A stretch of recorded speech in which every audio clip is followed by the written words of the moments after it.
Guys আজিৰ দিনত মানে মই বনাম কচু। গৰমত এইবিলাক কচু খাব লাগে, ক'লা কচু।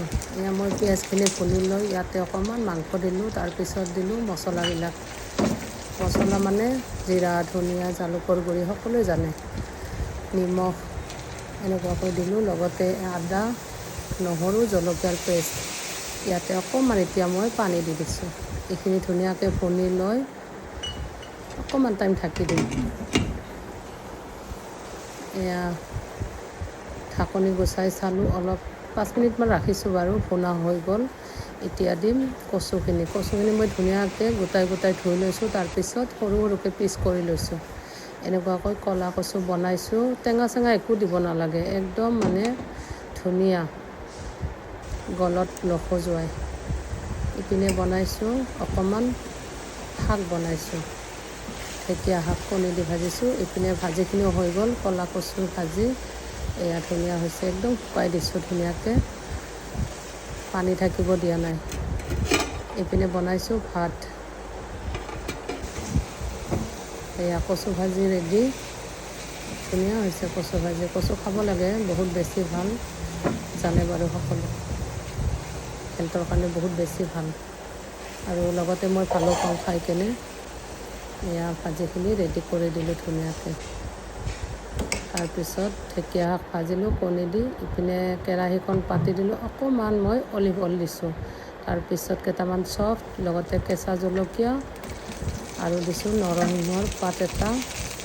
তাৰপিছত দিম ইয়াতে নহৰু, গোটা নহৰু। এইখিনি অকণমান টাইম ভুনি থাকি তাৰপিছত দিম মই ইয়াতে পিঁয়াজ। এটা পিঁয়াজ দিছোঁ ডাঙৰ চাই। এতিয়া এইখিনি ধুনীয়াকৈ ভুনি লৈ তাৰপিছত দিম মই এয়া দালি, লগতে আছে মুগৰ দাইল, লগতে চয়াবিন। এইখিনিও ধুনীয়াকৈ মানে মই ভুনি ল'ম, ভাল কৰি ভুনি ল'ম। তাৰপিছত দিছোঁ ইয়াতে আদা নহৰুৰ পেষ্ট, লগতে মছলাবিলাক জিৰা, ধনিয়া, জালুকৰ গুড়ি, হালধি, নিমখ এনেকুৱাকৈ দিলোঁ। এইখিনি ধুনীয়াকৈ মিক্স কৰি লৈ ইয়াতে দিছোঁ লং, ইলাচি, ডালচেনি পাউডাৰ অকণমান দিছোঁ।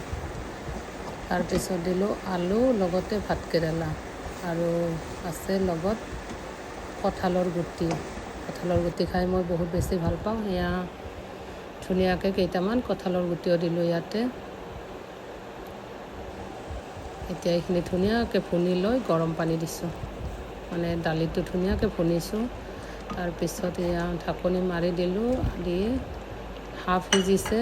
ইয়াতে দিলোঁ মই এতিয়া এটা বিলাহী, ৰঙা বিলাহী এটা দিছোঁ। এতিয়া এইখিনি ঢাকি দিব লাগিব অলপ টাইম। তাৰপিছত দালি চৰচৰি ৰেডি হৈ যাব। এয়া ৰেডি হৈ গ'ল। এতিয়া আজি এইবিলাক বনাই দিলোঁ গাইজ। কেনেকুৱা লাগিছে ভিডিঅ'টো জনাব। ধুনীয়া হৈছে। ভাতকেৰেলাটো পূৰা ফ্ৰেছ আছিলে, সিজি গৈছে। ইপিনে দিছোঁ আলু, আলুটো সিজি গৈছে, লগতে কঁঠালৰ গুটিও সিজিছে ধুনীয়াকৈ, দালিও সিজি গ'ল, ৰেডি হৈ গ'ল। এনেকুৱাকৈ ভাত পানী খোৱা হৈ গ'ল। তাৰপিছত খাব ল'লোঁ আনাৰস। আবেলিৰ সময় গাইজ, বহুত বেছি মানে বৰষুণ দিব, ইমান বিজুলী মাৰি আছে।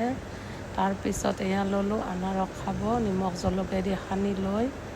তাৰপিছত আৰু বাহিৰৰ অকণমান পৰিৱেশ চাই চাই এনেকুৱাকৈ খালোঁ। বাকী ভিডিঅ'টো কেনেকুৱা লাগিছে জনাব। আজিলৈ থেংক ইউ।